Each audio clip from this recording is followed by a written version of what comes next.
រឿងរ៉ាវនេះកើតឡើងនៅសង្កាត់ប្រទះឡាខណ្ឌកំពតរាជធានីភ្នំពេញបងប្អូនមូលហេតុដោយសារជនរងគ្រោះមិនព្រមចូលទស្សនាជាមួយនឹងគេចឹងហើយគេវាយតម្ដងពេលដែលយើងមិនព្រមចូលទស្សនាជាមួយគេនេះហើយការខ្សែគប់មនុស្សបងប្អូនគេដឹកមកគឺគេដឹងថានឹងបានចូលទស្សនាពេលយើងមិនព្រមវាធំលោកយើងវាយតលគ្នាមកនេះវាម្នាក់ឯងវាយបងបាយស្លាប់ហើយណាខ្ញុំធ្វើសម្រាប់បានយើងទៅទេហើយដឹកមកពីណាវិញយើងមកពីណាវិញខ្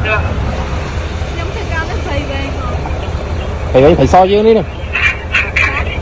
មកពីណាយើងមកពីណាពីព្រៃវែងខេត្តព្រៃវែងតាមគេមកដល់នោះពេលវាដុកមកវាថាជួយទៅផ្ទះបងគាត់ថាគាត់ខ្លាចគាត់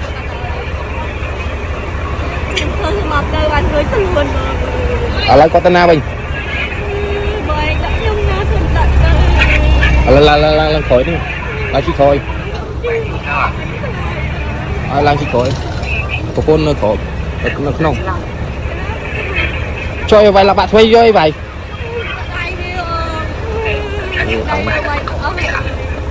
ហើយធ្វើមិនបានដល់គេឲ្យគេវាយចឹងខ្ញុំលោកខ្ញុំនឹកទេហើយខ្ញុំថាអត់ទេខ្ញុំខំទេ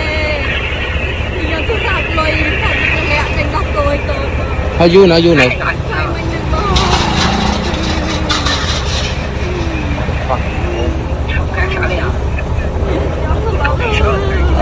ឡើងគួយក្រោយ